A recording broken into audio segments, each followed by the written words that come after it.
Friends, I am Preetika Jain. Welcome to my YouTube channel Adhigam. हाँ, अब तो कैसे हैं आप लोग? आई होप आप बहुत अच्छे होंगे, आपकी स्टडी भी बहुत अच्छी चल रही होगी। तो आज हम पढ़ने वाले हैं हायरार्की ऑफ नीड्स थ्योरी, यानी आवश्यकता का पदानुक्रमण सिद्धांत। ये एक मोटिवेशन थ्योरी है। इससे पहले मैं मोटिवेशन की डेफिनेशन, साइकिल, टाइप्स के बारे में एक वीडियो बना चुकी हूँ, जिसका लिंक आपको डिस्क्रिप्शन मिल जाएगा। और थ्योरीज में मैं इससे पहले मैकडूगल की थ्योरी पढ़ा चुकी हूँ, उसका भी लिंक मैं डिस्क्रिप्शन में दे दूंगी, वहां जाके आप देख लीजिएगा।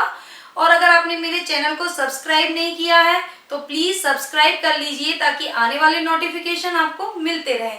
आइए स्टार्ट करते हैं। जो ये थ्योरी थी हायरार्की ऑफ नीड्स, ये थ्योरी दी अब्राहम मैस्लो ने।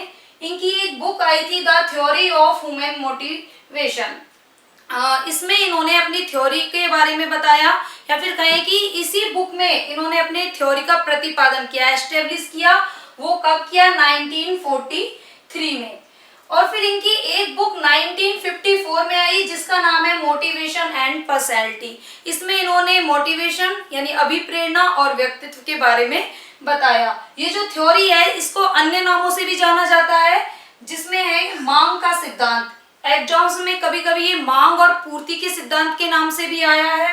इसके अलावा स्वयं यथार्थीकरण का सिद्धांत यानी सेल्फ एक्चुअलाइजेशन, आत्म सिद्धि का सिद्धांत, त्रिभुज सिद्धांत, प्रेरणा पदानुक्रम सिद्धांत, इन नामों से भी इस थ्योरी को जाना जाता है। कहीं कहीं इसे मैस्लोस पिरामिड भी कहा गया है, क्योंकि इन्होंने एक त्रिभुज, एक ट्राइंगल में अपने 5 लेवल्स को बताया। इनका मानना था कि पूरे जीवन में मनुष्य को 5 लेवल के अकॉर्डिंग नीड्स की जरूरत, यानी कह सकते हैं कि आवश्यकताएं होती हैं। उनके जीवन में जो नीड्स होती हैं वो इन 5 लेवल्स के अलावा बिल्कुल नहीं होती हैं। होल लाइफ में ये ही नीड होती है। उनका मानना था कि जो मानव जीवन है उसमें कुछ आवश्यकताएं होती हैं जो कि मानव के व्यवहार को संचालित करती है। अब बात आती है कि आवश्यकता पदानुक्रम सिद्धांत क्या, यानी आवश्यकता पदानुक्रम क्या कहेंगे इसे।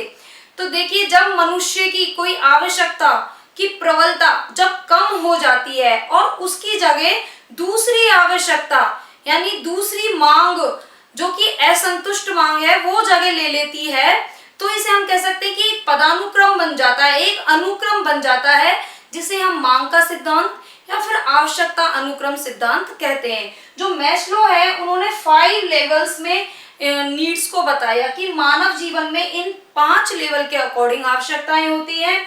जो इन्होंने नीड्स बताई वो लोअर लेवल से हायर लेवल की ओर बताई, यानी जो शुरू में बताई वो थी लोअर लेवल की नीड, और जो इधर बताई वो थी अपर लेवल की। वैसे इन्होंने 3 लेवल में, मतलब 5 ये टाइप बताए, लेकिन जो लेवल बांटा वो था 3 में। ये जो था नीचे वो था लोअर लेवल, जिसमें ये पहली वाली नीड आती थी, और जो अपर लेवल में था वो थी ये 5th वाली। इसके अलावा जो ये बाकी की 2, 3 और 4 ये थी मिड लेवल की नीड। पहली बात तो ये हो गई कि 3 स्तर बांटे, लोअर जिसमें प्रथम नीड, फिर आता है मिड लेवल जिसमें सेकंड, थर्ड, फोर्थ को रखा, और अपर लेवल यानी 5। तो कह सकते हैं जो इनकी ये थी सोपान की, या फिर जो इन्होंने स्टेप्स बताए वो कैसे थे, lower level to higher level.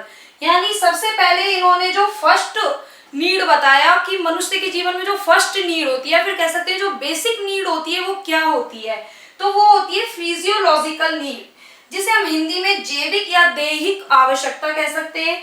अब जिसमें हम ब्रीथिंग लगा लीजिए, फूड हो गया, वाटर हो गया, सेक्स हो गया, हवा, पानी, ये जितने भी हैं, यानी ये बेसिक नीड्स हैं दैहिक, जिनके बिना कह सकते हैं कि मनुष्य का जीवन दुर्लभ है। यानी ये सारी आवश्यकताएं उनके जीवन में होना बहुत जरूरी है। मतलब ये आवश्यकताएं जब तक पूर्ण नहीं होंगी तो ये नहीं है कि किसी इंसान को भोजन मिल नहीं रहा और वो सोच रहा है कि मेरे को सेफ्टी मिल जाए, मुझे सम्मान मिले, नहीं। उसकी बेसिक नीड, जैसे कि हम बोलते भी हैं रोटी, कपड़ा, मकान, तो जब तक इंसान की बेसिक नीड्स कंप्लीट नहीं होंगी तो वो किसी और नीड के बारे में सोचता ही नहीं है। या फिर कह सकते हैं कि ये नीड व्यक्ति को जब तक उत्प्रेरित करती रहती है, मोटिवेट करती है, जब तक कि ये कंप्लीट नहीं हो जाती। और जब ये नीड कंप्लीट हो जाती है तो इधर मोटिवेशन खत्म हो जाता है, दूसरी नीड के लिए मोटिवेशन स्टार्ट हो जाता है। तो इस तरीके से सबसे पहले मनुष्य की बेसिक नीड्स होती हैं, फिजियोलॉजिकल नीड होती हैं, जिनमें ये सारी नीड्स आती हैं। जब व्यक्ति की ये सारी नीड पूरी हो जाती हैं तो व्यक्ति सेकंड लेवल की नीड होती है उसकी सेफ्टी की नीड। फिर उसे, जिसे हिंदी में कहेंगे हम, सुरक्षा की आवश्यकता होती है। अब भाई उसे रोटी कपड़ा मकान हवा पानी उसका सब बढ़िया है, अब उसे चाहिए सिक्योरिटी, उसके फैमिली की सिक्योरिटी हो, या फिर कहीं रिसोर्स, उसकी नौकरी हो गई। मान के चलो आज तो नौकरी है, आज वो अच्छे से खा पी रहा है, लेकिन अगले ही ये नहीं कि दूसरे दिन उसकी नौकरी चली जाए, तो उसके लिए उसे एक सेफ्टी चाहिए, यानी सिक्योरिटी चाहिए। अपनी प्रॉपर्टी की हो गई, एक कानून की व्यवस्था चाहिए जो कि उसे एक सेफ्टी फील करा सके। तो इस तरीके से सेकंड नीड में उसे चाहिए सेफ्टी। फिर थर्ड में आती है हमारा लव या बिलोंगिंग रिलेटेड नीड। अब देखिए इसे यहाँ हम हिंदी में कह सकते हैं समूह या समाज की इधर व्यक्ति को आवश्यकता पड़ती है। अब देखिए व्यक्ति की जो बेसिक नीड्स कंप्लीट हो गई हैं, उसे सेफ्टी भी मिल गई है, तो अब वो चाहेगा कि भाई मेरे फ्रेंड्स बने, फैमिली में भी कोई ऐसे लोग हो जिनके साथ, या फिर वो इंटीमेट टाइप के रिलेशन बना सके। और मतलब उसे लव की जरूरत पड़ती है, क्योंकि लव एक ऐसा फैक्टर है जो कि मनुष्य में पाया ही जाता है। वो किसी भी तरीके से एक बिलोंगिंग फील करे किसी ग्रुप से, समाज में, मतलब वो एक, क्योंकि समाज के बिना हमारा जीवन मुश्किल है। एक समाज में रहना हर व्यक्ति के लिए बहुत आवश्यक है। उसकी कहते हैं वो नीड्स जो शर्तें हैं उनको पूरा करना भी बहुत जरूरी है। तो अब उसको जब ये दो नीड कंप्लीट हो जाती है, तो जो तीसरी नीड लव की है, तो वो चाहता है कि भाई मेरी कोई ऐसी फैमिली हो, मेरे दोस्त हो जिनसे मैं अपने दिल की बात शेयर कर सकूं, मैं अपने सुख दुख बांट सकूं, या फिर कहें कि हमारी जब सारी जरूरतें पूरी हो गई हैं, ये स्पेशली दो नीड, तो उसके बाद होता है कि हम कुछ भी खुशी का माहौल हो तो हम किसके साथ सेलिब्रेट करें। तो उसके लिए हमें जरूरत होती है फ्रेंड की, फैमिली की, जिनसे हम बिलोंगिंग फील करें। जब व्यक्ति को ये सब मिल जाता है तो फिर उसको जो जरूरत होती है वो होती है एस्टीम नीड, जिसे हम कह सकते हैं कि सम्मान की आवश्यकता। अब जब उसकी ये तीन नीड कंप्लीट हो जाती है तो उसे लगता है अब वो एक सोशल ग्रुप में भी रहने लगा है, तो अब वो चाहता है कि एस्टीम, अब उसे पावर, रेपुटेशन चाहिए, इधर उसे प्रेस्टीज, कि कोई उसकी प्रशंसा करे, रेस्पेक्ट बाय अदर्स, यानी दूसरे लोग उसका सम्मान करें, या फिर कह सकते हैं एक अचीवमेंट मिले उसे, कोई उपलब्धि मिले, या फिर मतलब यहाँ पे आकर व्यक्ति, इस वाले स्टेज पे आके व्यक्ति अपने प्रेस्टीज के बारे में सोचने लगता है कि मेरा भी कोई रुतबा हो, मुझे सम्मान मिले, मुझे पावर मिले, मतलब मुझे भी लोग जाने कि भाई मैं भी कोई चीज हूँ। तो इस तरीके से ये फोर्थ नीड कंप्लीट हो जाती है। उसके बाद जो लास्ट और अपर लेवल की नीड जिसे कहा गया, ये बहुत मोस्ट इंपोर्टेंट है, क्योंकि ये अपर लेवल की नीड से कहा गया है। जो ये लास्ट है वो है सेल्फ एक्चुअलाइजेशन, यानी आत्मानुभूति, या फिर कह सकते हैं इसे हम आत्मसिद्धि।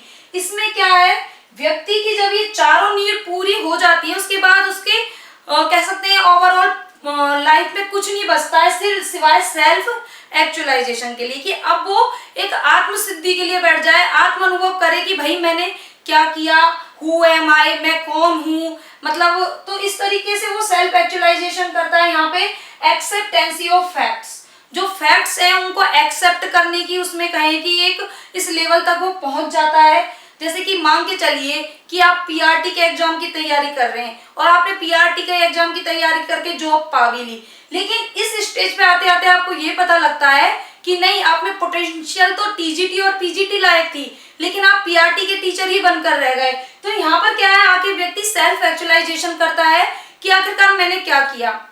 अब्राहम मैस्लो है, उन्होंने भी एक कथन कहा है कि जो कवि है वो कविता लिखे और एक चित्रकार चित्र बना सकता है, और इसी तरह मतलब जो भी व्यक्ति कलाकार है वो अपनी जो अपने से रिलेटेड कहें कि एक टैलेंट है उसे निखार सकता है। तो उन्होंने ओवरऑल ये कहा था, एक व्यक्ति वही बन सकता है जो वो बनना चाहता है। यानी इस स्टेज पे आकर कह सकते हैं कि व्यक्ति को अपना पोटेंशियल और सेल्फ यानी स्वयं का एक्चुअलाइजेशन हो जाता है। तो इस तरीके से ये पांचों लेवल थे, जिनमें अपर लेवल में फिफ्थ, मिड में ये तीन, और बेसिक नीड में लोअर लेवल को कहा गया। और लोअर टू अपर लेवल तक इंसान पहुंचते पहुंचते अपने होल जिंदगी, होल लाइफ की जो नीड्स हैं उनको देख लेता है। इस तरीके से मतलब व्यक्ति को, क्योंकि ये है कि जब तक बेसिक नीड कंप्लीट नहीं होगी तो व्यक्ति कुछ और नहीं सोचेगा। जब उसे सेफ्टी मिल जाएगी तो फिर उसे ग्रुप चाहिए, समाज चाहिए, फिर उसे चाहिए कि कोई मेरा सम्मान करे, मेरी रेस्पेक्ट करे, और लास्ट में आके वो सेल्फ एक्चुअलाइजेशन यानी एक आत्म सिद्धि प्राप्त कर लेता है। तो इस तरह मैस्लो ने ये 5 नीड बताई कि, और ये भी बताया कि बच्चों की आवश्यकताओं को जानते हुए उन्हें हम उसी तरीके से अभिप्रेरित कर सकते हैं और उन्हें अभिप्रेरित करके हम कार्य करवा सकते हैं, उनकी नीड्स एक्म्प्लीशन कर सकते हैं। तो ये थी अब्राहम मैस्लो की थ्योरी जो कि मोटिवेशन से रिलेटेड थी कि जब एक लेवल की कहीं की नीड जरूरत पूरी हो जाती है तो क्या है कि दूसरे लेवल की सामने आ जाती है, और दूसरे लेवल की पूरी होती है तो फिर इस तरीके से अगले लेवल की जरूरत सामने आ जाती है। और ये जो पदानुक्रम, ये क्रम चलता रहता है, इसलिए इसे प्रेरणा पदानुक्रम कहा गया, आवश्यकता पदानुक्रम कहा गया। और स्व यथार्थीकरण क्यों? क्योंकि लास्ट में मनुष्य सेल्फ एक्चुअलाइजेशन कर लेता है, तो इसलिए इसे स्व यथार्थीकरण का सिद्धांत भी कहते हैं। और फिर आता है आत्म सिद्धि का। आत्म सिद्धि वही सेल्फ एक्चुअलाइजेशन हो गया। त्रिभुज में उन्होंने इस तरीके से 5 टाइप्स को बताया नीड्स के लिए, इसलिए इन्हें त्रिभुज सिद्धांत भी कहते हैं, इन्हें मैस्लो पिरामिड भी कहते हैं। तो एग्जाम में किसी भी तरीके से आ सकता है और हमें सारे तरीके से याद करना है। आई होप आपके सारे डाउट क्लियर हो गए होंगे इस थ्योरी से related. So please like, subscribe and share, ज्यादा से ज्यादा शेयर करें ताकि सभी तक ये नॉलेज पहुंच जाए। Thank you.